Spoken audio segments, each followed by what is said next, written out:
This next guy, very funny. Now you're gonna love him. Make some noise. Get excited for Donald Smith, everybody. Donald Smith. Woo!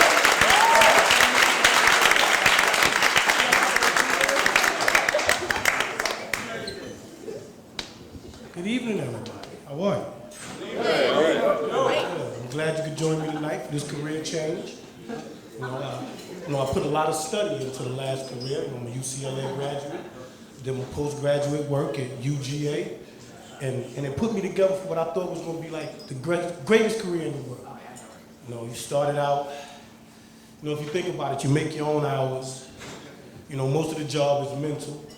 It's a lot of logistics. Routing, expenses, tactical. It's in any physical labor that you would do, never lasts more than 30 minutes, usually less.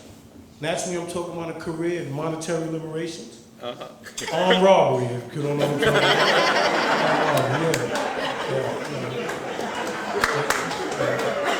But what you expect when you think about the schools that I went to. I know when I said UCLA, you thought I was talking about California someplace, probably. Nah, see, my UCLA was the University of the corner of Lewis Avenue.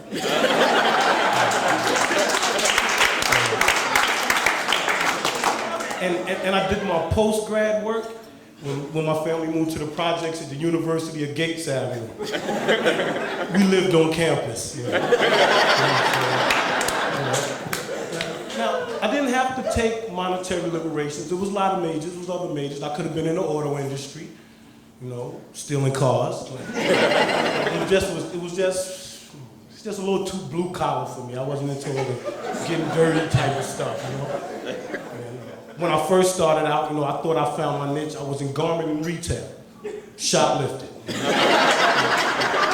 I really thought that was it, because you get all of the new stuff first, you have all the designer clothes, But, shit was hard, man. That shit was hard.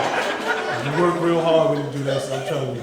There'd be times you would put in a 12-hour day. Getting the merchandise is the easy part. You might be stealing all day long, but then if you want money, you gotta walk around all day trying to sell that shit. It's making it a lot harder. But one thing about the class, if you could get a complete stranger to try on your merchandise, you could walk them to the side and have them spinning around in a car window and shit, trying it on.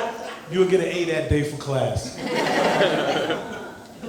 I could have went, corporate like a lot of guys, pharmaceuticals, drug dealing as they call it.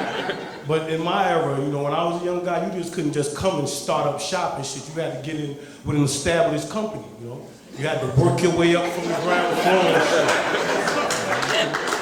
Just, start out in the mailroom. Be a lookout and shit, Start out with shit like that. You work your way up. You might even get a managerial position. In monetary liberations, I could make in one job what some of the managers made in 2-3 weeks salary. So fuck that.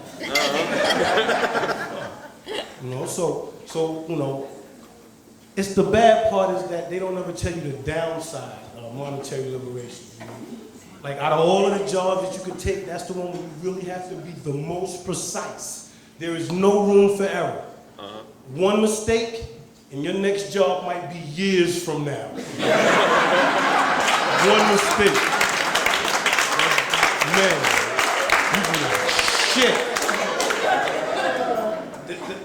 In the beginning, I did say I worked for DOCs, right? The Department of Corrections. That's what one of those mistakes cost me. Working in the mess hall and shit. But I can't put Department of Corrections on my resume, so that's the upside of that shit. But the real downside is, if you really make a bad mistake, you get one of those, because they all expense paid vacations. All expenses, cable and shit. Food's not so good, It's fucked up when you stay in a hotel, the chief concern is security. It makes movement a little different. Socializing is really fucked up for you. Plus, it's usually an all-male hotel. That takes all of the fun right out of it. But that's my time, everybody. Thank you. I'm Donald.